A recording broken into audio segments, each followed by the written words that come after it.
अतीक तो खत्म हो गया, लेकिन अब सबकी निगाहें टिकी हुई हैं शाइस्ता परवीन यानी उसकी पत्नी पर। आखिर वो कहां है, वो सरेंडर क्यों नहीं कर रही है, उसके सरेंडर न करने के क्या कारण हो सकते हैं और इस समय कहां हो सकती है शाइस्ता परवीन, वो शाइस्ता परवीन जो अपने पति के जनाजे तक में शामिल नहीं हुई।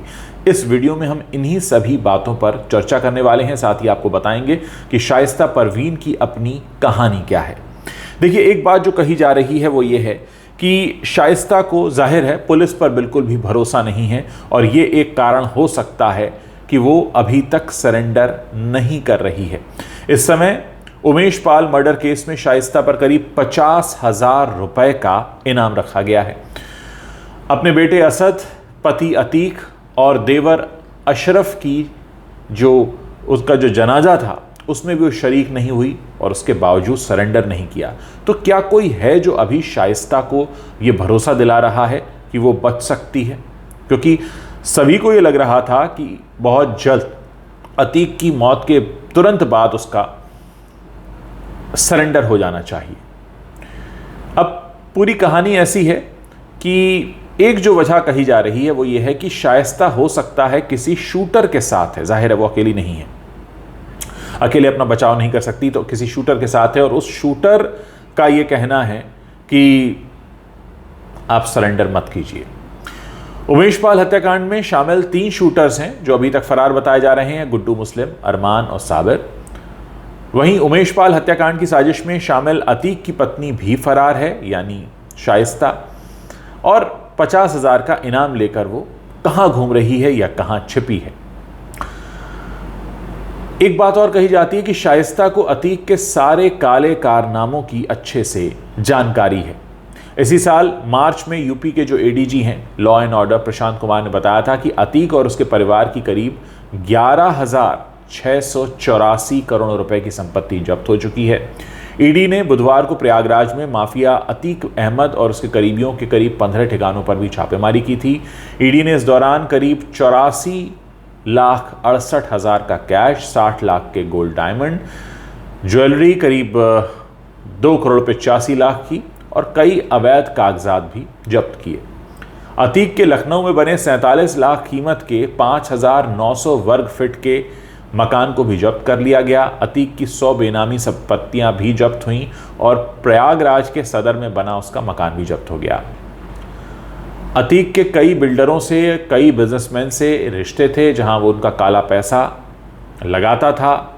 तो बहुत सारी बातें ऐसी हैं कि शाइस्ता अगर अब सरेंडर करती है तो उसकी जान को भी खतरा हो सकता है और ये माना जा रहा है कि शाइस्ता जहां भी अकेली नहीं है, कोई है जो उसको रोक रहा है। चलिए अब बात करते हैं कि माफिया अतीक की पत्नी शाइस्ता की पूरी कहानी क्या है। एक लाइन में समझें तो इसका जन्म हुआ एक कांस्टेबल के घर, 2 भाइयों और 4 बहनों में सबसे बड़ी बताई जाती है। शाइस्ता परवीन का जन्म प्रयागराज के धूमनगंज में दामूपुर गांव में हुआ था। शाइस्ता 2 भाइयों और 4 बहनों में सबसे बड़ी है।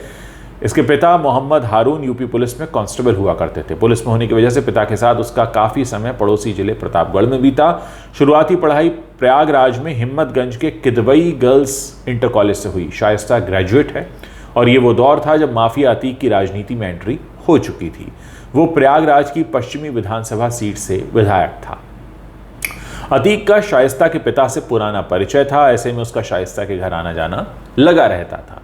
इसी दौरान मोहम्मद हारून अपनी बड़ी बेटी के रिश्ते के लिए अतीक से बात करते हैं। अतीक शादी के लिए तैयार हो जाता है। साल 1996 में अतीक और शाइस्ता का निकाह हो जाता है।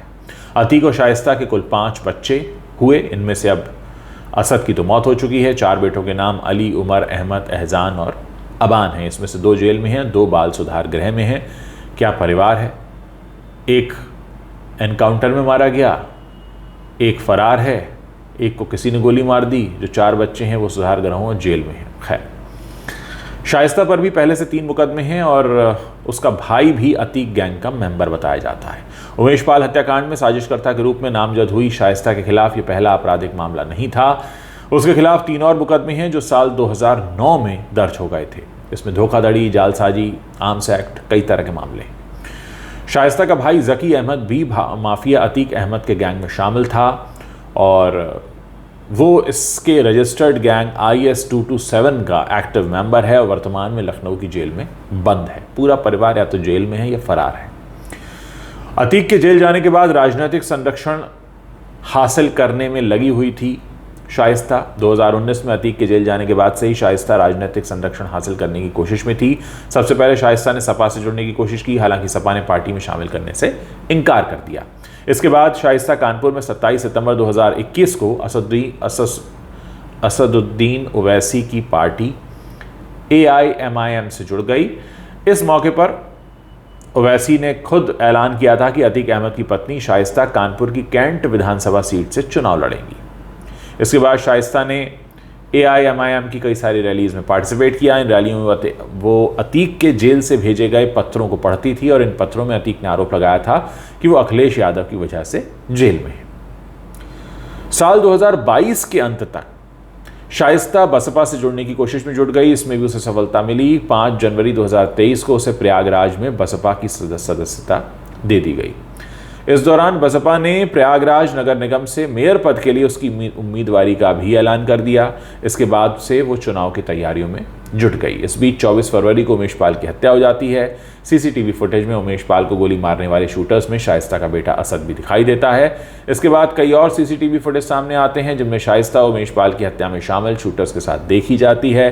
पुलिस शाइस्ता को भी उमेश पाल हत्याकांड की साजिश रचने का आरोपी बना देती है और इसके बाद शाइस्ता फरार हो जाती है।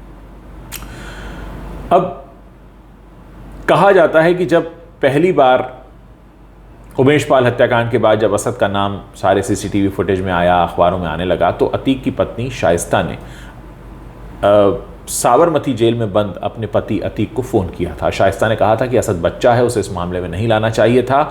तो अतीक ने पत्नी से कहा कि असद के कारण वो 18 साल बाद चैन से सोया है, यानी कि अब उसका बेटा जुर्म की दुनिया में आ गया है। उमेश पाल के कारण उसकी नींद हराम हो गई थी। असद शेर का बेटा है, उसने शेरों वाला काम किया है, ऐसा बताया जाता है, ऐसे शब्द कहे गए थे। अब फिलहाल कहा यह जा रहा है कि पुलिस 3 राज्यों में शाइस्ता की तलाश कर रही है। ग्रेटर नोएडा, मेरठ, दिल्ली, ओखला और पश्चिम बंगाल के ठिकानों पर शाइस्ता परवीन की तलाश की जा रही है।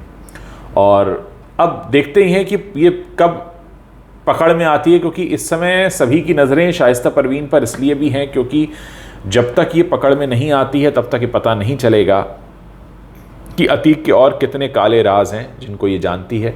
और जाहिर है पूरी तरह से अतीक का खात्मा तभी माना जाएगा जब शाइस्ता परवीन की गिरफ्तारी हो जाती है, क्योंकि अतीक नहीं, उसका भाई नहीं है, चारों जो उसके संतानें हैं वो जेल और सुधार गृहों में हैं, एक का एनकाउंटर हो चुका है। अब सिर्फ इस पूरे परिवार में शाइस्ता परवीन बची हुई है।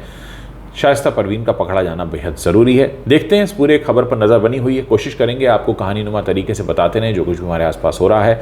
फिलहाल तब तक आप खुद को सुरक्षित रखें, सजग रहें, आसपास नज़र रखें, न गलत करें न गलत करने दें, और मुझे बताते रहें कि आप और किस तरह की कहानियाँ, समाचार, घटनाक्रम, अनुभव मेरे चैनल पर, मेरे प्लेटफॉर्म पर देखना सुनना चाहते हैं।